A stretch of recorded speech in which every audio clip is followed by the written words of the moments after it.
আগামীতে যেন পুরোপুরি তাদেরকে নির্মূল করা যায় রাজনৈতিকভাবে, সেইভাবে আমাদেরকে কাজ করতে হবে। শোনেন, যে জিহবা দিয়ে আপনি সবকিছু টেস্ট নেন, কোনটা তিতা কোনটা মিঠা, এটা জিহ্বা না থাকলে বুঝতেন না। তবে আবার এই জিহ্বা কিন্তু খেতে পারতো না, দাঁত যদি চাবাইয়া না দিত।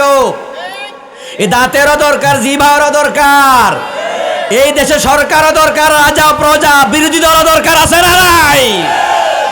এটা গণতন্ত্র দেশের সৌন্দর্য, যে সরকারি দলও থাকবে, বিরোধী দলও থাকবে। এটা গণতন্ত্রের সৌন্দর্য।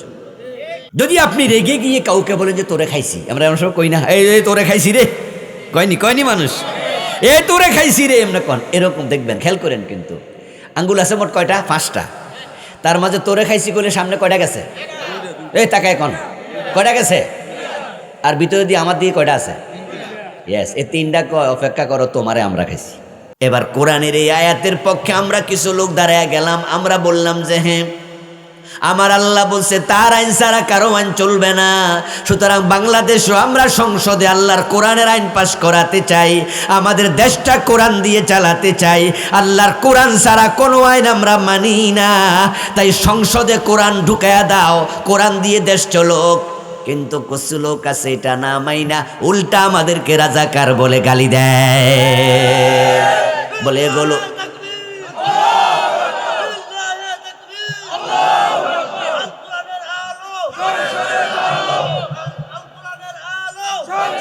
আমার প্রিয় ভাই উল্টা মৌলবাদী বলে। যে মৌলবাদী শব্দটা শুনছেন না? মৌলবাদী নাকি আমরা, মানে আমরা ফান্ডামেন্টালিস্ট। আমাদেরকে বলে ধর্মান্ধ। কি শব্দ দেখেন, কি শব্দ বলে? ধর্মান্ধ। মানে এগুলা ধর্ম পাইয়া অন্ধ হয়ে গেছে, এগুলা ধর্ম ছাড়া কিচ্ছু বোঝে না। এইগুলো ধর্ম সব জায়গায় খোঁজে। আরে বেটা, নামাজ তো আমরাও পড়ি, রোজা তো আমরাও রাখি, তা সংসদেও কোরআন শরীফ লাগবো নি। এত বেশি করো না তুমি, তোমরা ধর্মান্ধ। জমিন যার আইন চলবে তার কথাটা কার? এই কথা তো মানলো না। আমরা যারা মানি উল্টা যদি গালি দেয়, তাদের সাথে ইবলিসের মিল আছে না নাই? আল্লাহ তাআলা বলছে চোর ধরে হাত কাটো। আল্লাহ তাআলা বলছে জেনা করলে 100 বেত লাগাও। এই কথাগুলো আল্লাহর কোরআনে আছে কিনা? এই আইন বাংলাদেশে চলে তো? বরং আমরা যারা বলি আইনগুলো দরকার, তখন আমাদেরকে মৌলবাদী বলছে, ধর্মান্ধ বলছে, উগ্র বলছে, আমাদেরকে রাজাকার বলে গালি দিচ্ছে। দোস্ত, ইবলিস কিন্তু আল্লাহকে অস্বীকার করতো না। বরং যেদিন আল্লাহ ইবলিসরে কাফের বললেন, বলে জান্নাতের সীমা থেকে বের করে দিলেন, বললেন ফাখরুজ মিনহা ফাইন্নাকা রাজিম, তুই বেরিয়ে যা জান্নাতের সীমা থেকে, তুই অভিশপ্ত। ইবলিস জান্নাতের সীমা থেকে বের হলো। বের হয়ে সে কি করলো এবার শোনেন। কোরআনে আল্লাহ নিজে সেটাও বলেছেন। ইবলিস জান্নাতের সীমা থেকে বের হয়ে ইবলিস এবার আল্লাহর কাছে দোয়া করা শুরু করছে। রব্বি ফানজিরনি ইলা ইয়াউমিন ইউবাসুন, ও আমার রব, আমার জান্নাত থেকে বের করে দিছো, তবে আমার তুমি কিয়ামত পর্যন্ত হায়াত দাও। এই দোয়াটা কে করছিল? কে করছিল? কার কাছে করছিল? তো আল্লাহরে সে অমান্য করলে দোয়া করতো নি? দেখছেন নি? এবং দোয়া শুরু করছে কি শব্দ দিয়া? রাব্বি। রাব্বি শব্দের অর্থ ও আমার রব। আমরা তো দোয়া করি রাব্বির হামহুমা কামা রাব্বায়ানি সাগীরা। আমরা দোয়া করি রাব্বি জিদনি ইলমা। ঠিক এই শব্দ দিয়া ইবলিস দোয়া করে রব্বি ফানজিরনি ইলা ইয়াউমিন ইউবাসুন, ও আমার রব, আমারে কিয়ামত পর্যন্ত হায়াত দাও। ইবলিস হায়াত চাইছে কার কাছে? তো আল্লাহর অমান্য করলে আল্লাহ মানি না এটা করলে দোয়া করতো নি? তো দোয়া করার পরেও ইবলিস মুমিন না কাফের? আল্লাহকে রব বলে ডাকার পরেও ইবলিস মুমিন না কাফের? কেন রে দোস্ত? কারণ আল্লাহকে রব বলে কিন্তু রবের আইন মানে না। রব বলছে আদম রে সিজদা দে, এটা যদি মাইনা নিত তাহলে ঝামেলা ছিল নি, তাহলে কিন্তু কাফের হইতো না। আল্লাহর রব কয় কিন্তু রবের আইন মানে না, কথা শোনে না।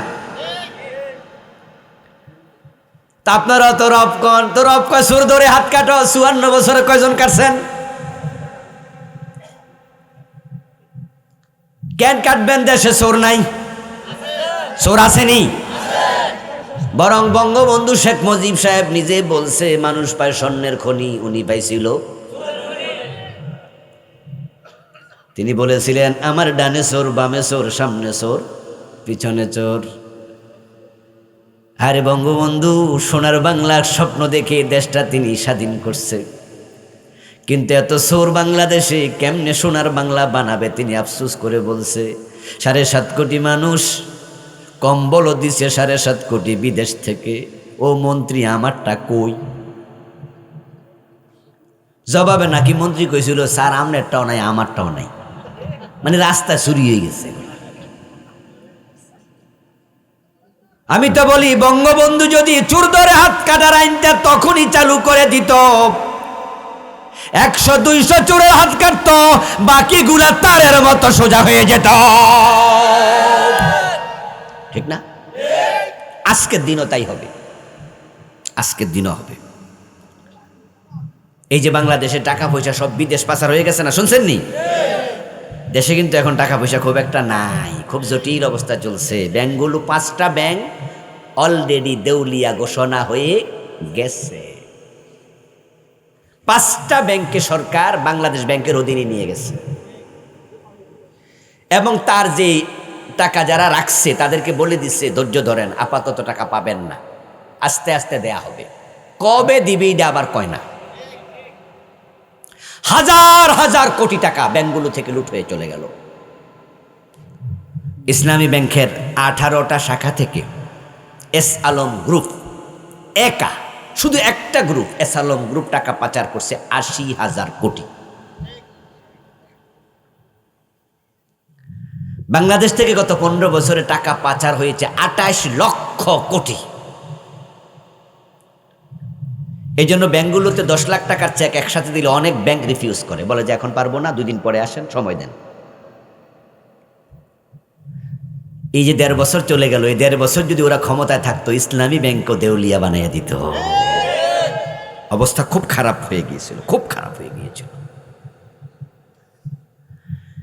এখন সেই 72-71 শেখ মুজিবুর রহমান দেশ স্বাধীনের পরে উনি বঙ্গবন্ধু বলছিলেন আমার দেশটাকে চোরগুলা শেষ করে চাটার দল, বলছে চাটার দল, এই শব্দটা বলছে।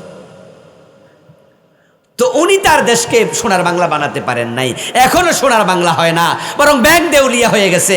আমরা আজকের দিনেও বলি কোরআনের আইন কায়েম করো, চোর ধরে হাত কাটা। ডক্টর ইউনূস যদি শুরু করে দেয় বাংলাদেশ সোনার বাংলা হতে 5 বছরও লাগবে না, তর তর করে আগে আছে। কিন্তু আল্লাহর কোরআনের আইনের কথা শুনলে উল্টা আরো গালি দেন। ইবলিস আল্লাহর কয়টা আইন মানে নাই? কয়টা মানে নাই? ইমান আছে না গেছে? কাফের হইতে বেশি জিনিস লাগে না, একটা না মানলে চলে। কাদিয়ানি 5 ওয়াক্ত নামাজ পড়ার পরও তারা কাফের, কারণ তারা কোরআনের একটা অংশ মানে না। খাতামান নবিয়্যিন, নবী মুহাম্মদ শেষ নবী, এটা কাদিয়ানিরা। এজন্য কোরআনে যা আছে সবটা মানবেন, সব। বিসমিল্লাহর বা থেকে মিনাল জিন্নাতি ওয়ান নাসের সিন পর্যন্ত কোরআনে যা আছে একটা অক্ষরের সাথে দ্বিমত করা যাবে না। রাজি আছেন? পুরা কোরআন মানতে হবে, পুরা কোরআন। এখন থেকে কোরআনের আইনের পক্ষে যে কথা বলবে সে আপনার বন্ধু, কারণ সেও মোমেন আপনিও মোমেন, ঠিক না? আর মোমেন পরস্পর কি ভাই? মোমেন পরস্পর কি? আমানতু বিল্লাহি ওয়া মালাইকাতিহি ওয়া কুতুবিহি, আমি ঈমান এনেছি আল্লাহর উপর, ফেরেশতাদের উপর, আল্লাহর কিতাবের উপরে। তো যেহেতু আমি কিতাবের উপর, কোরআনের উপর ঈমান আনছি, তাহলে কেউ যদি কোরআনের আইনের কথা বলে তাহলে সে কোন বাড়ির লোক, কোন এলাকার লোক, তাকে আমি চিনি কি চিনি না জানা দরকার নাই। কোরআন যে মানে সে আমার ভাই, কারণ সেও মুমিন আমিও কি। আর যদি কেউ কোরআনের আইনের ব্যাপারে বিরূপ মন্তব্য করে তার সাথে সে আমার বাবা হলেও কোনো সম্পর্ক থাকবে না। আমার বন্ধু শিরিক করবেন না, শিরিকগুলো চিহ্নিত করেন। বাংলাদেশে তো শিরকের অভাব নাই। আমার দোস্ত, শিরিকে দেশের পত্রিকায়, শিরিকে দেশের টেলিভিশনে, শিরিকে দেশের সংবিধানে, শিরিকে দেশের বাজারে, আবার শিরিকে দেশের মাহফিলের মাঝেও কিছু বক্তাও শিরিক প্রচার করে।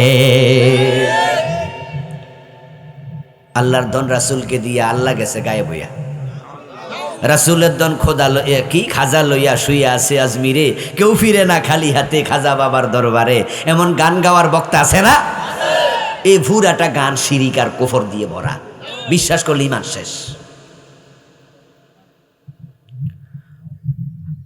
72-তে যে সংবিধান ডক্টর কামাল মিয়া লিখছে, এই কামাল হোসেনের সংবিধানে সার্বভৌমত্বের আইনের অধীনে সেখানে লিখছে জনগণ সকল ক্ষমতার উৎস, সকল ক্ষমতার মালিক, রাষ্ট্রের মালিক জনগণ, ক্ষমতার মালিক জনগণ। অথচ বলুন তো আমরা মালিক না মালিকের গোলাম? আমাদের মালিক কে? সকল ক্ষমতার মালিক কে? সংবিধানের ভিতরে আছে জনগণ সকল ক্ষমতার মালিক। সংবিধান শিরিক শিখাচ্ছে, বন্ড বক্তা শিরিক শিখাচ্ছে। টেলিভিশনে ওঠে, বসুন্ধরা শপিং মলে বাবা লিটন দেয়ান বসে আছেন। উনি হলো জ্যোতিষ। উনার কাম কি? উনার কাজ হচ্ছে তিনি অতীত ভবিষ্যৎ ভূতপূর্ব সব জানে। নাউজুবিল্লাহ পড়েন। উনার কাছে গেলে কয়ে দিব ভবিষ্যতে কি আছে। এজন্য উনি হাত দেখে, হস্তরেখা বিশারদ। উনি হাতের রেখা দেখে কইতে পারে মালয়েশিয়ার ভিসা লাগবে কিনা, ভবিষ্যতের খবর দেবে। এজন্য মানুষ তার কাছে যায়। অথচ 1 মিনিট পরে কি হবে একমাত্র কে জানে? এই যে কয়দিন আগে আমাদের ভূমিকম্প হয়েছিল না, 6.7 মাত্রা, এটা 8 হলে কি হইতো? পুরা ঢাকা শহর মেসাকার হয়ে যেত। আচ্ছা এবার বলুন তো, এত বড় মানে ভয়াবহ একটা কাজ, এই ভূমিকম্প হওয়ার 1 দিন আগে কেউ জানছে? 2 ঘন্টা আগে, 2 মিনিট আগে? এই জ্যোতিষের ধরে ফিরানো দরকার না যে তুই তো ভবিষ্যতেরটা জানাস, তো কলি না কেন যে ভূমিকম্প হইব, একটু সাবধান হন।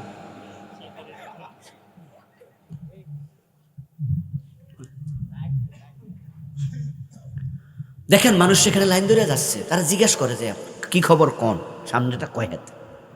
অথচ গায়েবের মালিক কে? আল্লাহ। যদি আপনি বিশ্বাস করেন যে অন্য কেউ জানে ভবিষ্যৎ, ঈমান শেষ। এটার নাম শিরিক। এই এলেমটা একমাত্র কার? ভবিষ্যৎ সম্পর্কে আমরা কেউ কিছু জানি না। তারপরে পত্রিকায় প্রকাশ পায় রাশিফল, এই হবে সেই হবে, পত্রিকায় আসে আর মানুষ বিশ্বাস করছে। পত্রিকাওয়ালা কেমনে জানে? কেমনে জানে কালকে কি হবে? বিভিন্নভাবে শিরকযুক্ত সমাজে, সাবধান। তারপরে মুনাফিক, যে কাজে নেফাক হয় সেগুলো করবেন না। কাদ আফলাহাল মুমিনুন, এই 3টা কাজ না করলে আপনি মুমিন, আপনি সফল। এখন আপনি মুমিন যখন হয়ে গেলেন, তখন একজন মুমিনের ঈমানের পাহারাদার হলো নামাজ। আল্লাযীনা হুম ফি সালাতিহিম খাশিউন। যখন কেউ মুমিন হবে তখন তার 1 নাম্বার কাজ, তাকে 5 ওয়াক্ত নামাজ পড়তেই হবে। তো ঠিক আজকে আমরা এখানে যারা আছি, যাদের নাম জান্নাতীদের তালিকায় আছে তারা সফল, আর যাদের নাম জান্নাতীদের তালিকায় নাই তারা ব্যর্থ। এখন যারা মুমিন তাদের নাম জান্নাতীদের তালিকায় আছে। যত মুমিন সবার নাম জান্নাতীর তালিকায় আছে, কারণ কোনো মুমিনকে আল্লাহ চিরস্থায়ীভাবে জাহান্নামে দেবেন না। সকল মুমিন জান্নাতি। এখন কে মুমিন? এই প্রশ্ন যদি করি তাহলে আমাদের বাংলাদেশের লোকেরা বলবে যারা কালেমা পড়ে তারা মুমিন। আমি বলবো উত্তরটা সঠিক নয়। আব্দুল্লাহ ইবনে উবাই, সে কি কালেমা পড়ে নাই? তার নাম শুনেছেন আপনারা? কার হাতে কালেমা পড়ছে? রাসূল সাল্লাল্লাহু আলাইহি ওয়াসাল্লামের হাতে। আর আমরা কালেমা পড়ছি মুক্তাবার হুজুরের হাতে। তো সে যদি নবী মুহাম্মদের হাতে কালেমা পড়ে সে মুনাফিকদের নেতা থাকে, সে মুমিন না হয়, তার তালিকা, তার নাম ঢোকে নাই মুমিনের তালিকায়। তাহলে আপনি মুক্তাবার হুজুরের কাছে কালেমা পড়ে আপনি মুমিন হয়েছেন ভাবলেন কেমনে? গিরিশচন্দ্র সেন পবিত্র কোরআন মাজিদের যখন বঙ্গানুবাদ করে তখন কি লা ইলাহা ইল্লাল্লাহ কালেমার অনুবাদ করে নাই, এ কালেমা পড়ে নাই, এ কালেমা লিখে নাই, কিন্তু মুমিন না কাফের? তো কালেমা পড়ে লাভ কি? ইমানদার তো হতে পারলো না। আমাদের দেশে যারা কাদিয়ানি আছে তারা কি কালেমা পড়ে না? তাদের মুয়াজ্জিন কি আজান দেয় না? তো কাদিয়ানি মোমেন না কাফের? কারণটা কি দোস্ত? হ্যাঁ, মোমেন হতে হলে কালেমা পড়িতে হয়, কিন্তু মোমেন মানে কালেমাওয়ালা তা কিন্তু না। কালেমাওয়ালাদের মাঝে কাফেরও আছে, মুশরিকও আছে। যারা পীরের পায়ে সেজদা দেয় তারা কি কালেমা পড়ে না? বরং এই যে আপনার মাইজবান্ডার দরবার শরীফের কিছু খলিফা টলিফা আমাদের লাকসাম, আমাদের বরুরাতে আছে না, ওরা যখন ঢোল বাজাইয়া জিকির করে তখন জিকির করে কি লা ইলাহা ইল্লাল্লাহ। এটা কি কালেমা না? তো পীরের পায়ে সেজদা যে দেয় হে মোমেন না মুশরিক? তো কালেমা পড়ে লাভ কি? আসলে মোমেন সে ব্যক্তি যে ব্যক্তি তিনটা কাজ করবে না। কয়টা কাজ? এবার আপনাদের কাছে আসি, আপনারা নিজেকে মিলাবেন এখানে। যদি আপনার নামও মোমেনের তালিকায় রাখতে চান, তিনটি কাজ কখনো করবেন না। 1 নাম্বার কুফর, 2 নাম্বার শিরক, 3 নাম্বার নেফাকে ইতিকাদি। যদি আপনি কুফর করেন তাহলে আপনার নাম মোমেনের তালিকায় আর নাই, আপনার নাম কাফের। যদি আপনি শিরিক করেন তাহলে আপনার নাম মোমেনের তালিকায় নাই, আপনি মুশরিক।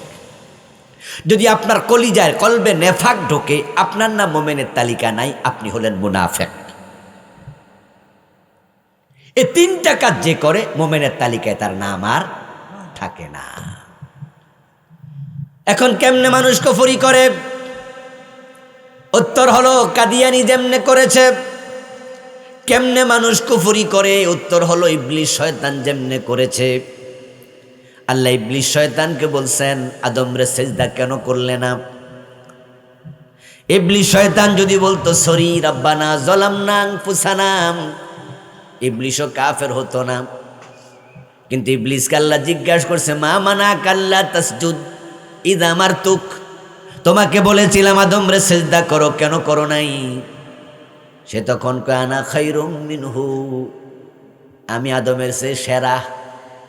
তারপরে এবার যুক্তি দিয়ে খালাক্তানি মিন নার ওয়া খালাক্তাহু মিন তিন, আমাকে আগুন দিয়ে বানাইছো, তাকে মাটি দিয়ে বানাইছো। যুক্তি দিয়া বুঝায় আদমরা আমি সেজদা কেমনে দে, সে তো আমার চেয়ে ছোট, আমি না তার চেয়ে বড়।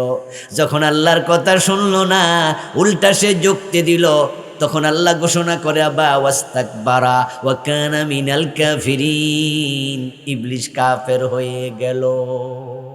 প্রমাণ হলো যদি কেউ আল্লাহর কথা না শোনে, উল্টা গাট্টেরামি করে, সে কাফের হয়ে যায়।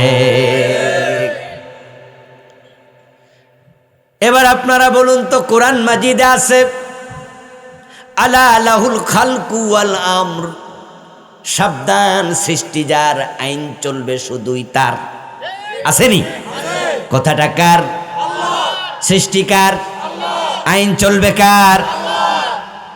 ইনিল হুকমু ইল্লা লিল্লাহ। আরে কায়াত আল্লাহ তাআলা বলেন আল্লাহ ছাড়া কার হুকুম চলতে পারবে না।